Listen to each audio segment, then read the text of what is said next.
రాజ్యాంగ దినోత్సవం ఈరోజు భారతదేశాన్ని సరైన దిశలో నడుపుతున్నటువంటి కాన్స్టిట్యూషన్ రోజు ఈ కార్యక్రమాన్ని పురస్కరించుకొని మన సోదరులు ఈ ఆర్గనైజేషన్ భారతీయ సంవిధాన ప్రచారక దళ PSD ఒక బ్రహ్మాండమైనటువంటి కార్యక్రమం చిన్నపిల్లలతో పాటు అందరినీ పెద్దల్ని కూడా ఇన్వాల్వ్ చేసుకుంటూ కాన్స్టిట్యూషన్కు ఉన్నటువంటి ఇంపార్టెన్స్ ఏంటి, కులాలకు మతాలకు అతీతంగా ప్రతి భారతీయుడి ఇంట ఎలా అయితే మన భగవద్గీత, ఖురాను, బైబిలు ఇవన్నీ ఉంటాయో అలాగే ప్రతి ఇంట కాన్స్టిట్యూషన్ ఉండి చిన్నతనం నుండే కాన్స్టిట్యూషన్ చదివి దాన్ని అర్థం చేసుకొని ఇతరులకు కూడా చదవమని ప్రోత్సహించాలనే ఒక సదుద్దేశంతో చేపట్టినటువంటి ఈ కార్యక్రమం బ్రహ్మాండమైనటువంటి కార్యక్రమం.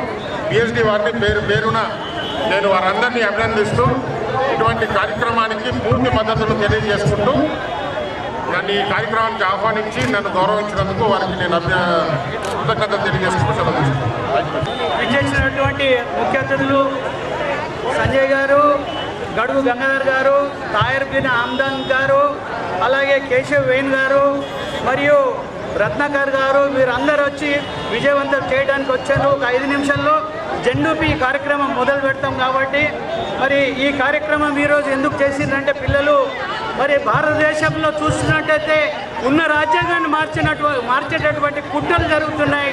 ఆ కుట్రలను ఇగొట్టడానికే ఈ యొక్క కార్యక్రమం రోజు రోజుకు ప్రతి సంవత్సరం ఇంక పెంచబోతున్నాం. పెద్దలు చెప్పినట్టు ప్రతి ఇంట్లో రాజ్యాంగం బుక్ ఉండి ఈ పిల్లలకి ఎందుకు తీసుకొచ్చినామంటే వారికి కూడా ఈ రోజుల నుంచే చిన్నతనం నుంచే రాజ్యాంగంపై అవగాహన కలవాలని ఈ యొక్క ర్యాలీ మొదలు పెట్టాం. కాబట్టి ఈ ఏదైతే కుట్రలు జరుగుతున్నా కేంద్ర ప్రభుత్వం చేస్తున్న కుట్రకు తప్పకుండా తిప్పుకొడతాం. మా ప్రాణాలను నడిపిస్తాం కానీ రాజ్యాంగాన్ని రక్షించుకుంటాం. మా దేవుడు అయినటువంటి మా అంబేద్కర్ ఇచ్చినటువంటి రాజ్యాంగాన్ని మార్చడానికి పక్కకు పెట్టడానికి ఎవ్వడికి కూడా దమ్ము లేదని, ఒకవేళ చేసినట్టయితే తగిన శాస్త్రం చెప్తామని దళిత సంఘాల అందరి తరఫున భారతీయుల తరఫున మరొకసారి హెచ్చరిస్తున్నాం. జై హింద్.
الشيطان الرجيم بسم الله الرحمن الرحيم قل يا أيها الكافرون لا أعبد ما تعبدون ولا أنتم عابدون ما أعبد ولا أنا عابد ما عبدتم ولا أنتم عابدون ما أعبد لكم دينكم ولي دين بسم الله الرحمن الرحيم ولم يكن له يؤمنون بالغيب ويقيمون الصلاة ومما رزقناهم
కృషి చేసే మహోన్నతమైనటువంటి వ్యక్తులు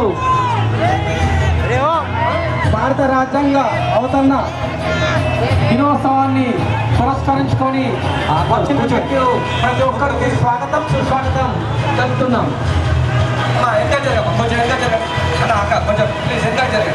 కార్యక్రమాన్ని ఉద్దేశించి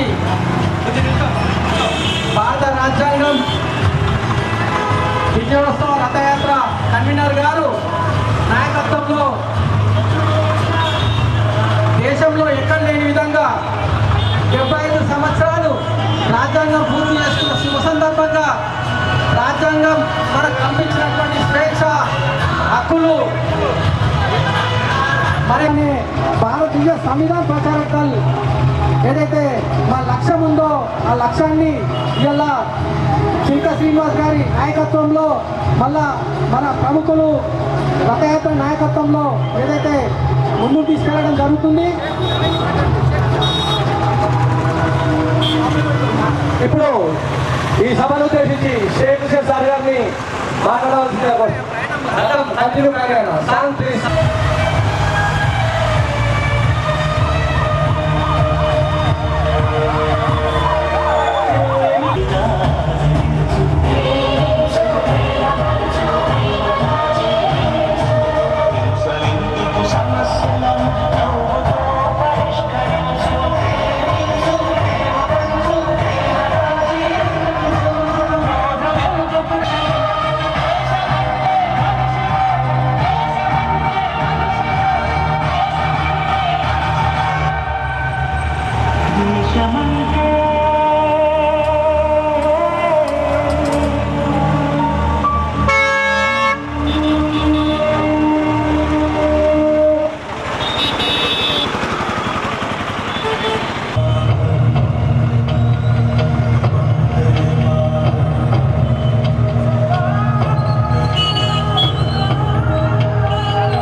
हमारे अपने जिम्मे है, क्योंकि जो ना ये दस्तूर बसता है तो हमारा मुल्क बसता है। जब मुल्क बसता है दस्तूर जो ना क्या बसता है, और ये दस्तूर को चढ़ा साथ यहाँ के भारत के मुल्क के श्रीनिवास गाరు సలహా ఇవ్వడం, అలాగే సత్తి విజయన్న జ్యోతిరావు సార్ గారు చాలా చాలా మేము గంగనరసయ్య మన రథయాత్రను విజయవంతంగా నిర్వహించిన గట్టిగా మన జై రాజ్యాంగం, జై రాజ్యాంగం, రాజ్యాంగం, हमारा भारत, हमारा भारत। जी ने ये जो ना सैक्रिफाइस करके 30 साल में ये हमारा दस्तूर बनाया है, और हमारा जो ना कर्तव्य बनता है शहर के हर मजहब के मानने वाले हर स्टेट के लोग इसकी हिफाजत करें, शहर की और जो ना हमारे मुल्क की हिफाजत करें। जब दस्तूर बसता है तो हमारा भारत देश बसता है, यानी हम जो ना क्या है जात पात को बाजू रखकर एक आला ऊंचे सतह पे सोचते हुए दस्तूर को बचाना चाहिए और इस मुल्क को बचाना चाहिए। यही मेरा मैसेज है। शुक्रिया।